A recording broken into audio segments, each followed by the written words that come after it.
विशाखापट्टनम के गाजियाबाद इलाके में ऐसी एक हत्याकांड हुआ है, अगर आप सुनोगे तो आपका पैरों तले जमीन खिसक जाएगा।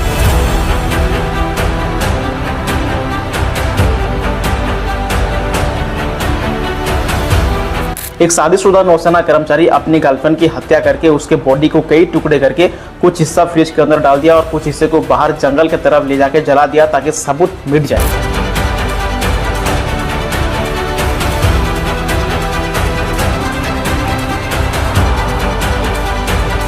पूरा मामला समझते हैं इसी वीडियो के अंदर, इसलिए वीडियो अंत तक जरूर देखें।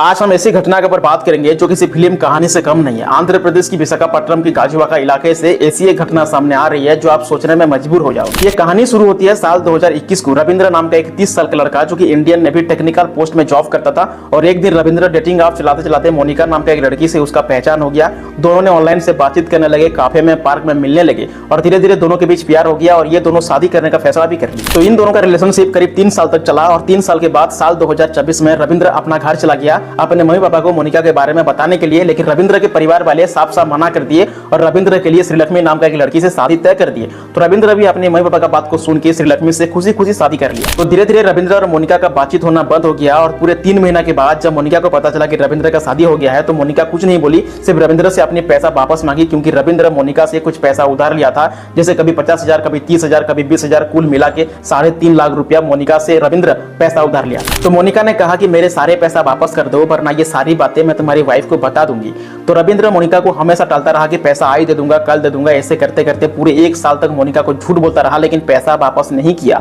और पूरे 1 साल के बाद मोनिका जैसे तैसे करके रविंद्र के वाइफ का नंबर निकाल लिया और आखिरी बार रविंद्र से पूछा कि अगर तुम मेरा पैसा वापस नहीं करोगे, मैं तुम्हारी वाइफ को कॉल करके ये बता दूंगी कि तुम आज भी मेरे साथ रिलेशनशिप में हो। तो रविंद्र सोच में पड़ गया कि आखिर क्या किया जाए, और तभी उसके मन में एक ख्याल आया कि क्यों ना मोनिका को हमेशा के लिए रास्ता से हटा दिया जाए। और तभी उसके वाइफ भी घर पर नहीं थी, क्योंकि वो उसके मायके गई हुई थी। तो 29 मार्च 2026 की दोपहर करीब 1 बजे के आसपास रविंद्र मोनिका को अपने घर बुलाता है और इसी बात को लेकर दोनों के बीच बहस हुआ, लड़ाई हुआ और तभी रविंद्र को बहुत ज्यादा गुस्सा आ गया। तो उसने मोनिका की गला घोट के उसे जान से मार दिया। हत्या के बाद रविंद्र सबूत को छिपाने के लिए उसने मोनिका के शव को कई टुकड़े करके कुछ हिस्से को बोरी में डाल के बाहर जंगल की तरफ ले जाके उसे जला दिया और कुछ टुकड़े को अपने कमरे के फ्रिज में डाल दिया और रूम को फटाफट साफ कर दिया ताकि ये बात किसी को पता ना चले, लेकिन उसका अपराध छिप नहीं सका। 30 मार्च 2026 को मोनिका के परिवार वालों ने गाजियाबाद पुलिस स्टेशन में मिसिंग कंप्लेंट दर्ज करवाई और उसके अगले दिन रविंद्र खुद पुलिस स्टेशन जाके अपना गुनाह कबूल कर लिया ताकि उसका सजा थोड़ा कम हो सके।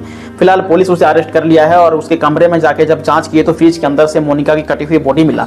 तो पुलिस उस बॉडी को पोस्टमार्टम के लिए भेज दिया, लेकिन अभी मोनिका के परिवार वाले इंसाफ की मांग कर रहे हैं। जब ये खबर सोशल मीडिया पर वायरल होने लगा तो लोग श्रद्धा और आफ्ताब के केस से तुलना कर रहे हैं। आपको याद होगा आज से 4 साल पहले यानी 2022 में श्रद्धा और आफ्ताब दोनों दिल्ली के छतरपुर की एक ही फ्लैट में लिविंग रिलेशनशिप में रहते थे। तो 18 मई 2022 को किसी छोटी सी बात को लेकर दोनों के बीच बहस हो गया, लड़ाई हो गया और इतने में आफ्ताब को बहुत ज्यादा गुस्सा आ गया। तो उसने श्रद्धा की गला घोट के उसे जान से मार दिया और उसके बॉडी को 35 टुकड़े करके फ्रिज के अंदर डाल दिया और हर दिन बॉडी के एक हिस्सा जंगल में फेंक रहा था। और 1 नवंबर 2022 को श्रद्धा के पिता पुलिस में मिसिंग कंप्लेंट दर्ज करवाए और 12 नवंबर 2022 को पुलिस आफ्ताब को अरेस्ट कर लिया। उस श्रद्धा आफ्ताब का केस लोग आज तक भूल नहीं पाए हैं, लेकिन श्रद्धा को अभी तक इंसाफ नहीं मिला है और फिर दोबारा विशाखापट्टनम में भी इतना बड़ा हादसा हो गया है। आपको क्या लगता है, मोनिका को इंसाफ मिलेगा या ये केस भी छिप जाएगा? वीडियो के नीचे कमेंट जरूर करना। दोस्तों आज का वीडियो इतना ही। अगर ये जानकारी आपको अच्छी लगी तो वीडियो को लाइक, शेयर और चैनल को सब्सक्राइब जरूर करना। बहुत जल्द मिलेंगे एक नए एपिसोड में। जय हिंद।